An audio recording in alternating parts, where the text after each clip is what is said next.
Hey guys, what is going on? Welcome back to the channel. It is your one and only boy, Flippin' Stoop. If you can see, check this out. So we had a big family gathering yesterday. That was super exciting. It was good to see the kiddos and some of the grandkiddos. So I had to clean up the whole backyard, and this is a little bit off the wall of eBay, but whatever. My content's a little bit different. We like to tell her a little bit of our life story involved with it. But if you notice right here, look at my eyeball. See how puffed up that is? So when I was weed whacking out back all the trails and shit, apparently I was weed whacking some poison ivy. And yes, I'm a country boy. I know what poison ivy looks like. But no, I did not have goggles on, so my stupidity. So I got a swelled up eye out of the ordeal and some itchy scratchy skin. But it was definitely worth doing that to see the kiddos and the grandkids. But anyways, jumping into eBay. So as I was just out on my pedal bike ride, I didn't want to do it, okay? And this is going to relate to eBay. I didn't want to do it, but I did it anyways, and I feel great about it now. And this is going to pertain to eBay a lot. When you're first looking at eBay and you are ignorant to everything that eBay has, and I am still ignorant in certain areas. Right now, I'm fortunate. I've linked up with Duncan. He's got a resellers group too, master reseller group. But the thing is, I linked up with him. I've been talking to him. He's helping me with categories. He's helping me with different aspects of the business. I never thought would improve my business at all, but it actually is. So that's awesome. But when you're first looking at eBay to get into reselling, so this first part is going to be for beginners, but then also people that's been doing it for a while as well. You can relate with this. I'm almost guaranteed it. When you're first thinking of eBay, it's all exciting, right? This is something that can potentially get you away from your 9-to-5 life that you do not enjoy doing anymore. And then I made a video not long ago. You hit a point where it becomes a job and you realize that a lot of it's not fun either. But that's the part of success. Not everything that pertains to success is going to be exciting.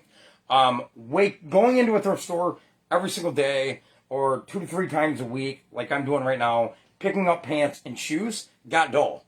But that's not what excitement about the business isn't what keeps driving the business. It's the daily consistency of the business. So when you're first looking at eBay, you're excited because you know nothing about it. So every little bit you pick up on it through either YouTube videos or hopefully experience too, it's exciting to you. Your knowledge is growing. The second you can start getting stagnant and just continue to do the same 10 items a day, 15 items a day, and you're not looking for ways or people to associate with to expand your knowledge on it, it starts getting dull and boring. And then you get stagnant, and then you stop caring about it. This is personal experience I'm talking about that happened to me in my business. And remember, in the beginning of making these videos, actually my very first video, this was going to be about successes and failures throughout the business. I'm not just going to do the highlights for you guys so you're blindsided. 99% of the people that make YouTube channels about reselling on eBay, Poshmark, they're just showing you the glorifying things. How they made $1,500 today. They're not showing you how they actually did it. If they did, you'd be like, that might not be for you, right? It might not be for you to list 60 items a day on eBay to make $2,000 a day. That just might not be your thing, right? And you would quickly unsubscribe to them and just watch other videos, because then you would realize that eBay is actually work and not something you can just sit on your ass all day and make a profitable income on. So saying that, it's a lot like this. Have you ever went, like me, I'm not a big fan of roller coasters because of the fear, right? So eBay's fearful in the beginning, and follow with me. Have you ever noticed, like, when you're going up the biggest hill on the roller coaster, you are about shitting your pants when it's going up, right? And you're thinking your life's going to end and you're going to have a heart attack and everything else. It's just, and then you go down and you scream really loud and you get to the bottom and the roller coaster's done and you get off and say, that wasn't that bad. See, I think what we do a lot of the times is we let our fear in eBay to override the actuality of what running an eBay business actually is, right? Say your eBay experience of getting ready to go buy your first item, you're so fearful because you know nothing about eBay that you just never buy that item. So you never know where it can take you. See, success has nothing to do with figure it out today, successful tomorrow. That is never going to happen. If you are a rock climber, right, Duncan? What is up, brother? There he is, right there. Speaking of the good gentleman himself, eBay is success in life has nothing to do with looking up at a mountain. Nobody can jump a mile up. Nobody can leap a mile with one jump. And if you can, you're unhuman. Have you ever seen in the Guinness Book of World Records that somebody jumped an entire mile? Nobody can do that. You can't look up at a rocky mountain and be at the top in seconds. You got to climb one rock at a time. And it is the same exact thing with eBay. Okay, say you're climbing this mountain and you're going up one rock at a time and you're doing good and you're a quarter of the way up and you mess up on this rock, right? But you got a rope to save you. You mess up on this rock and you misgrab or whatever and you go backwards. And now you're hanging from your rope. Do you give up and go to the bottom and say, fuck this shit, it ain't for you? Or do you pursue it and keep going and figuring out how to overcome that obstacle or that rock that you couldn't figure out the exact right way to grab a hold of that rock? That's going to happen to you in eBay. I can almost promise you, you are going to get to an area on eBay where you're going to either say, fuck it, you don't want to deal with this, and you're going to quit and go back to your 9-to-5 lifestyle, or you're going to say, I've came too far to not figure out this little hiccup in the road. So Duncan says, seller has 1,000 listings and no sales. What are they doing wrong? I think that's impossible. If you have 1,000 items listed and no sales is happening, my very first assumption would be item is priced wrong. All 1,000 items are priced probably too high. Maybe the shipping is too high. Maybe they're not doing the item descriptions and eBay's not even showing it to the public. Maybe the pictures are so terrible and eBay's not even allowing the public to see it because the picture quality's that terrible. Maybe they're selling a brand that eBay does not allow. Like, I just got Veroed today through DV. These right here, guys, if you ever see these shoes, DV, you can see it right in there. It says DV. It's a brand. Don't even try to sell them. They will Vero you, and you have to take them down. Gratefully, I only had 2 of them listed. So, only having 2. See, this is the awesome thing right here. Look, Duncan just said, good morning. Tuesday morning here. Rain coming in 8 degrees. Holy shit, it's 8 degrees where you're at, Duncan? Okay, so Duncan's in Sydney, Australia, and he says good morning. This is like our, I'm in Michigan. This is our, like, mid-afternoon. What time is it here? Let me see quick. Duncan, it is. It is 6:18 here in Michigan. So when it's good morning to you, it is my evening. This is when I really should be wrapping up eBay. But I'm actually going to be going to work after this because we had family day yesterday, and I didn't list any items yesterday, guys. And the reason for that is because family's important too. And I had to clean up the entire back. We got an acre pond out back for all the little grandkids to come and swim. And sometimes I think that's healthy to do. And here's me. I tell you to list every single day. What I should have did is plan for it and list some more items and saved them as drafts so I could have just uploaded them early in the morning. Keep finding ways to overcome any changes or difficulties on eBay. Don't give up. Absolutely, because Duncan made another very valid point the other day on one of my videos that I was saying, find a niche. Well, here's the thing is, in the beginning when somebody was telling me to find a niche, this is what I was doing. This is where I was the most ignorant on eBay. I was saying, I'm going to figure this shit out on my own. You're not going to be able to tell me shit. I'm going to do it on my own, and I'm going to be successful. Sydney, am I right, Duncan? So that is a bad attitude to have going into reselling. I think it's going into, okay, if you, there's a quote in the Bible that says, ask not, receive not, right? What that means very clearly is exactly what I said when I was going to go into reselling. I'm going to sell everything, and no veteran can tell me shit, and I'm going to be where they're at. It didn't happen like that. I sold everything. I'm not saying you can't sell everything, but if you ever want to be efficient, more time manageable, find a niche and stick with it. And Duncan said that the other day. eBay gets so much easier when you find a niche. About an average sales price, that helps a lot. As well as, now I package almost every single one of my items, guys, in one of these. I've showed you before. The padded flat rate. Do you know how much time this saves me right here with packaging my items? This. If fucking USPS gives them to you for free. There's no going to Walmart and buying boxes or going to dollar stores. But here's another thing. If you do sell items that can't fit in a poly bag like that, go to Dollar Generals and go to dollar stores. They will allow you to go into the back of their store and get boxes for you. And if they don't, they'll go in the back and get the boxes for you. They don't want to compress them all in their compactor and all that shit. They will give them to you, and that's what I used to do. I had a garage stacked to the ceiling of boxes when I sold electronics and everything else under the sun. I have sold a couple board games in the past few days. That is something easy for me because, first of all, packaging it goes into a board game box from the USPS, and it's pretty easy to package. No more time than it is when I'm shoving a pair of pants into a poly bag and flipping the lid and sealing it. So one thing I am going to do, and I'm sure Duncan has one already, but I am definitely going to get a label printer. You guys remember I bought a label printer about 3 months ago.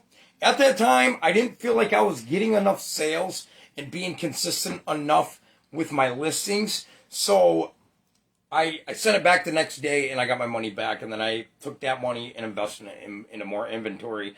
But now I'm finding that I am buying about 2 printers a month for my Canon printer for the labels and the receipt. And let me tell you something, that's expensive. It's about $70 a month for me in just ink cartridge toner.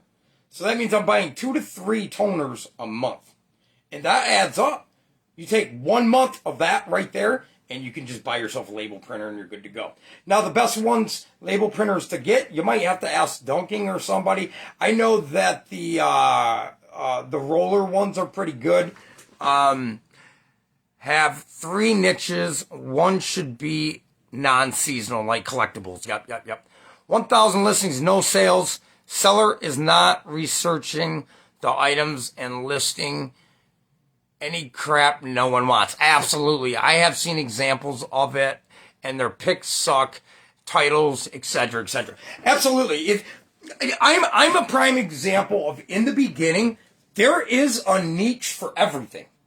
I'm sure Duncan will agree with me that you can pretty much sell anything you can find at a thrift store.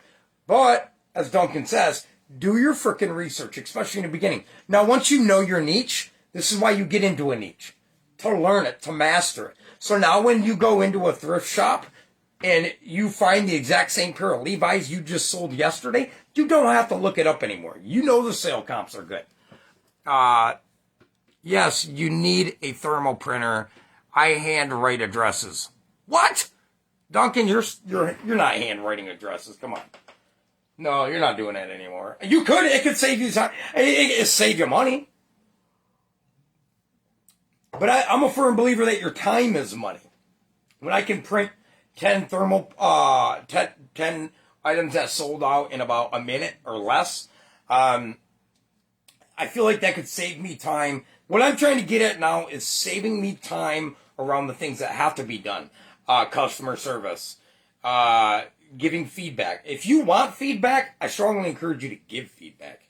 Give feedback. If you want feedback, give feedback when they purchase an item from you. Tell them that they were a great buyer. Tell them that they were an A+ buyer and you'd highly recommend them. Ask them to follow your store.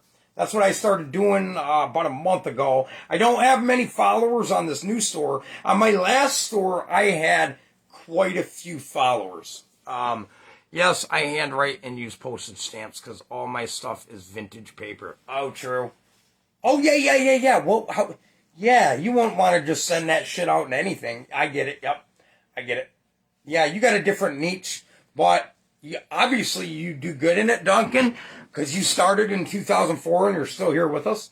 But if I'm not mistaken, Duncan, didn't you start full-time on eBay in 2014, was it?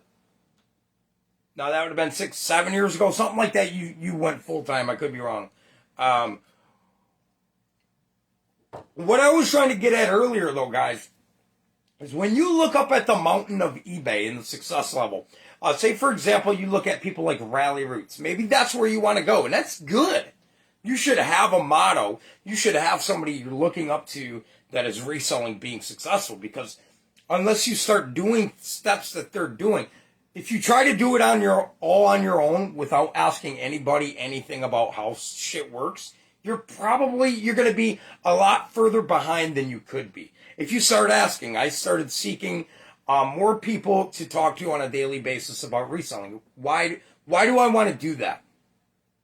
Anybody answer that? Why I want to communicate with more people that's reselling? Because if all I'm doing is communicating with people that are not reselling, what value are they going to give me to reselling? None.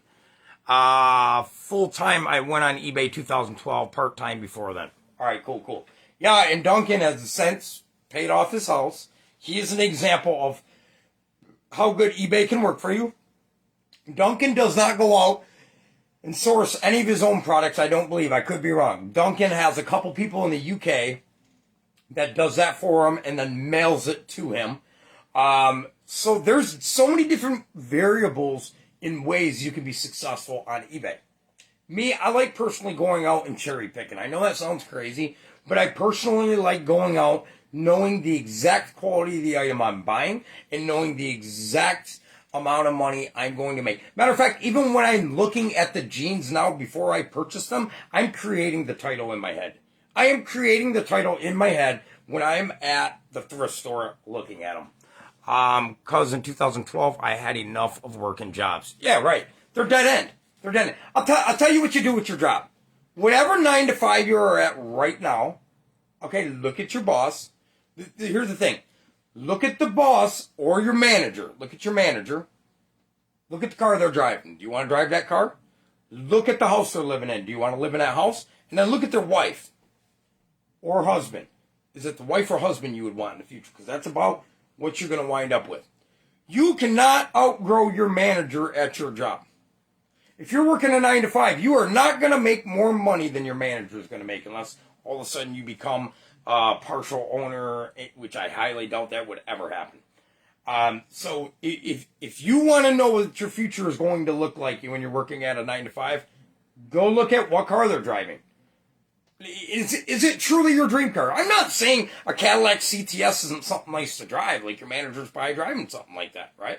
I'm not saying, but is that your actual dream car? Sit down with your eyes closed and remember, since you were way back as a kid, what you pictured yourself driving around it. Money, zero out money, okay? Zero money. Money is never an issue.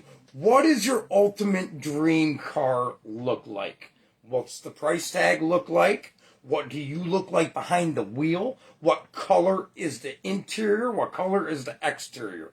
Now, there's a thing called picture boards, and these are important to have. You have those. Why? So you can remember what your dream is. If you don't have a why for you listing on eBay, you will not fucking list. If you don't have goals set up, little goals you can accommodate each and every single month, you will not go further than where you are at now. It's impossible. And eat ramen noodles. Fuck yeah, I eat ramen noodles, dude. Still do. Yeah, no need to sauce those UK guys source for me. And I just buy $1,000 of stock a week. They mail it to me. They know exactly what vintage paper items I need. That's fucking perfect. That is perfect. That is the idea. That's in the future exactly what you are doing, Dunking. I will have 1 or 2 people, guy or girl, I don't care, I'm not discriminatory of that, going out and buying items for me. That'll be their full-time job through me, and I will take care of them. And they'll know the exact quality of the pants I'm looking for, the quality of the shoes I'm looking for, what style of shoes I'm looking for, what style of pants I'm looking for. They will have a list of items, name brands, that I will list on my eBay. Because I just told you guys, if you're not careful, you can get barrowed. Like, they sent me remove these items now. Matter of fact, they removed them for me and said take the remaining DV shoes off of your store. If not, they can fucking they can ban you off eBay for a few days for that. So I had to remove them. So there's only going to be a certain amount of items, like things like Nike. Now, if you're selling $1 million a month of Nike, they might borrow your shit. You might not be able to sell Nike anymore. But to be truthful with you, Nike is trillionaires. They're trillion. They got so much money, it's stupid. They're not going to be worried about you selling $10,000 in products of theirs a month, or even 50. You should have a whiteboard with your daily schedule and another one with your weekly and monthly goals. Actually, if you can see it, Duncan, I don't know if I got it pointed there. I got that one in this room. In the other one, I have daily goals. I have a whiteboard like that of daily goals of how many items I'm listing the next day and for this week. And then I have other things. Make sure you do your customer service one time a day.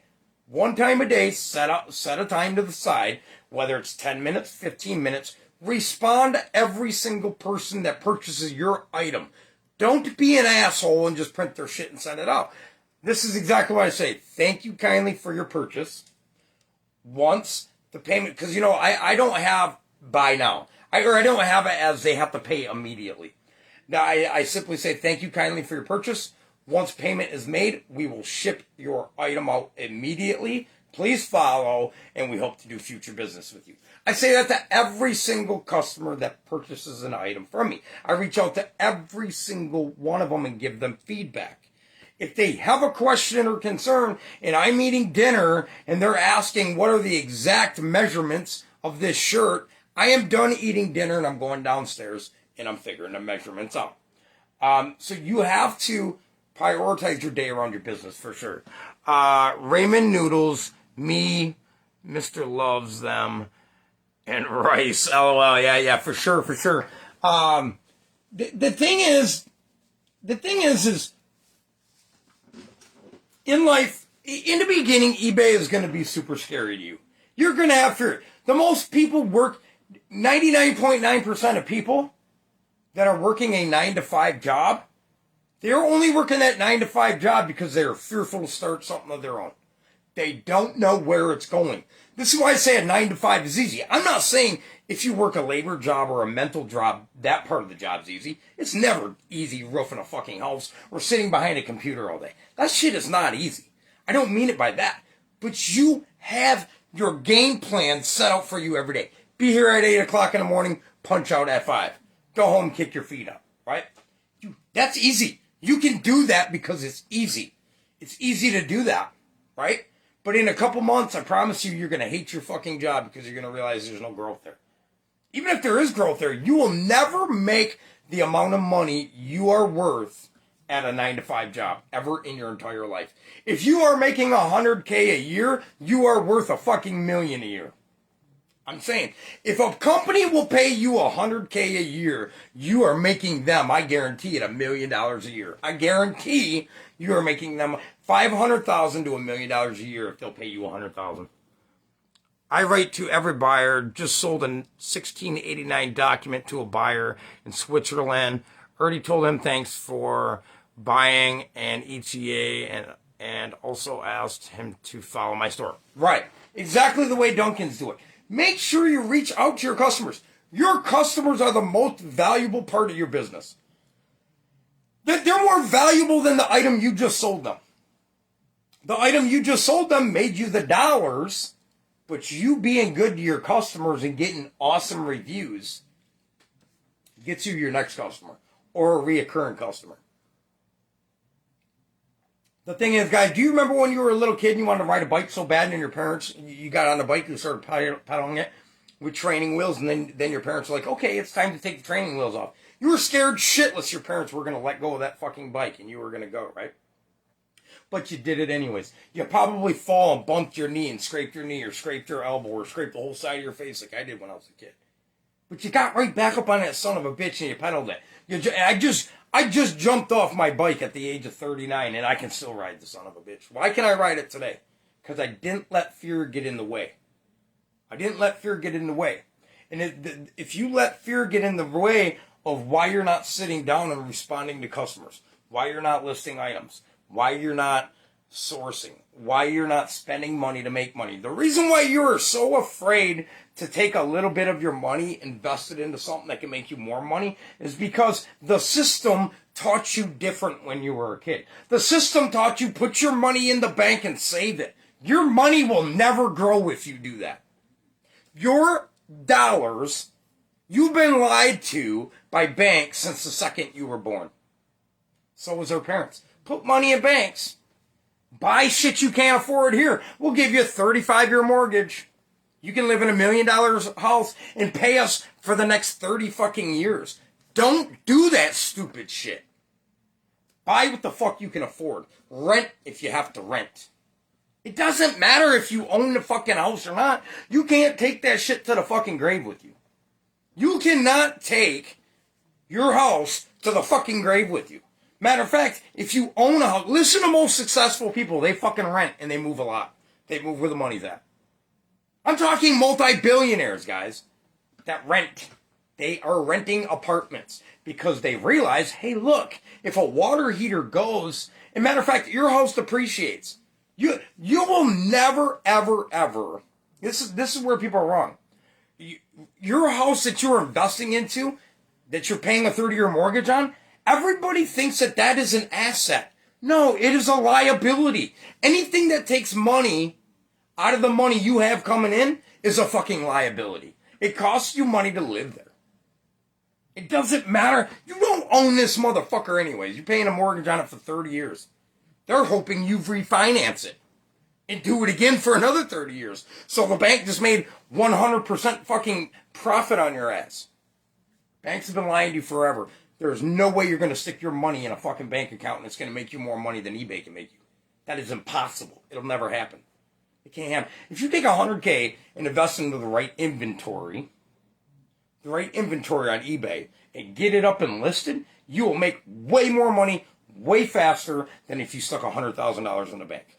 Now, there are certain things that can gain you interest in the banks and shit like that, but I am telling you, there is nothing that will work better for you than you figuring out a way to make your money work for you. And the quickest way to do it is flipping. If you are broke as shit and you got $1,000 to your name, the quickest way to take that $1,000 and turn it into $10,000 is on eBay. I'm telling you. What can you buy for $1,000? Not like you can start flipping cars with $1,000. You know, you're not going to go and buy a $5,000 car and wash it up a little bit and turn around and flip it for $8,000 if all you have is $1,000. I'm not saying you can't start there, because I did it with $500 with a go-kart and wound up with a $10,000 motorcycle the same year. Put money in investment bank interests is useless. Absolutely.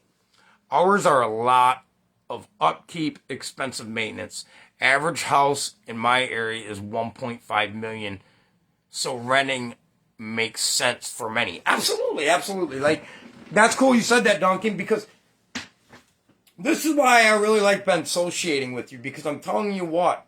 Listen, 87% of the United States, okay? I know you're in Sydney, Australia, but I'm sure they have their way of fucking milking the people's fucking income too. 87% of the people in the United States believe that paying now if you have $100,000 and your house is $40,000, fuck yeah, buy it, pay it completely off, and never have a house payment again, right? That's smart if you have money like that. I'm not telling you purchasing a house is stupid, but paying a 30-year mortgage, this is what it means, guys. Paying a 30-year mortgage really means that you cannot afford it right now. Why does it? You can't afford that house for another 30 years is what they're telling you. You cannot, if you need to get a mortgage, you can't afford a house. If you got to pay a car payment, you can't afford a car. This shit hurts people's feelings when I say this, because 99% of fucking Americans are running around in vehicles that they cannot afford. What do you mean I can't afford it? I pay my bill every month, and you're going to pay that car payment times another fucking 50%. By the time you're done paying that car off, you just paid GM, Cadillac, whoever else, an extra 50% on the interest. You technically can't afford that car. Save up, buy a $2,500, $5,000 fucking Beamer, bomber.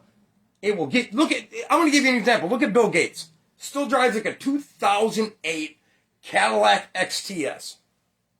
We're talking about Bill Gates, guys. One of the richest men in the fucking world.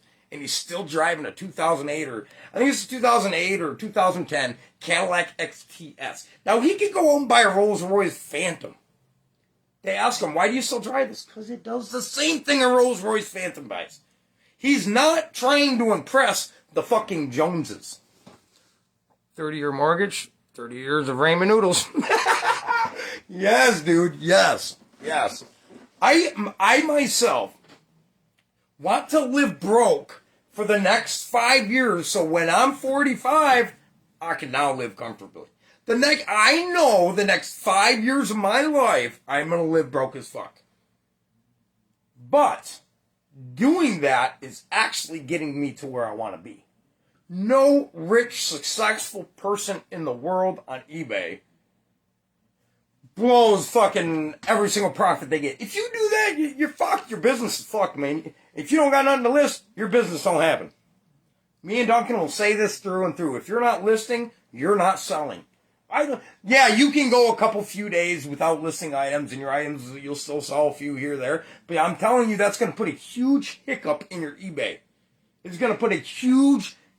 eBay's going to be thinking, why the fuck ain't this dude listing anymore, or this female listing anymore? Here, we'll help him out here. Here, you're going to get 1 sale a day now. Or 2 sales a day.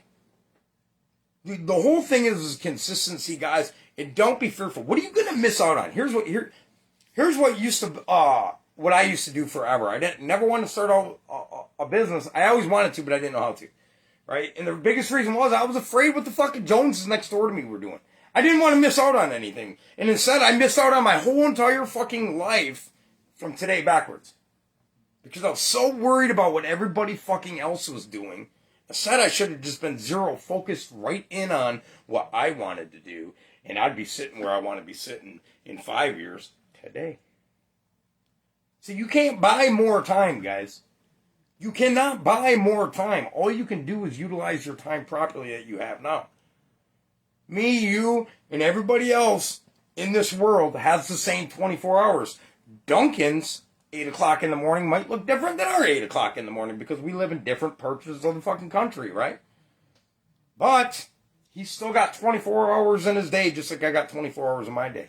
What are you doing with those 24 hours will determine where you're going to be at in your next 5 years.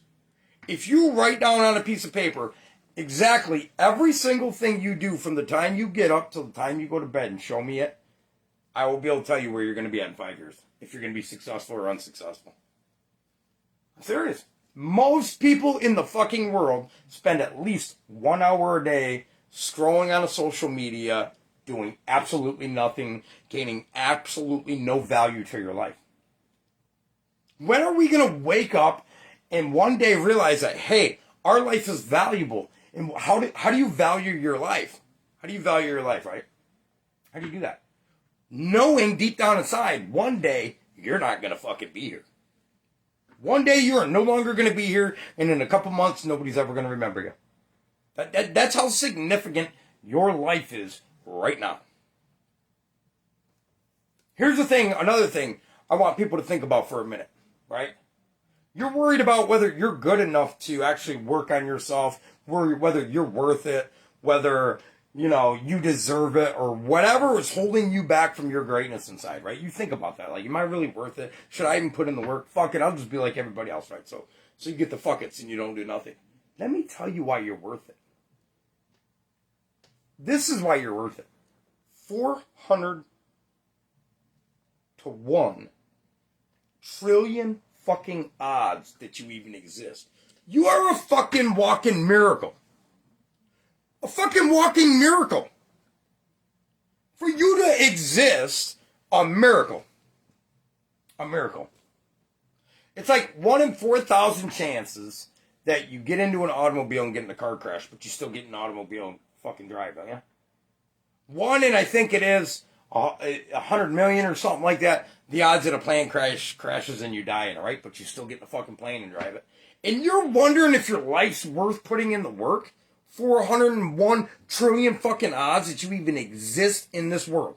The odds of you even being here is next to impossible. And you're wondering if your life's even worth putting in the work. That attitude right there will keep you where you're at. The only way to get further in life is your attitude. Your attitude will either make you, well, it'll make a business or break a business. It'll make a relationship or break a relationship. It'll make a happy home or an unhappy home. That is some serious shit you got to think about. What you feed your mind on a daily basis. I'm serious, self-talk. Everybody does it. Like, you might not even realize you do it because it's negative or it's positive or whatever.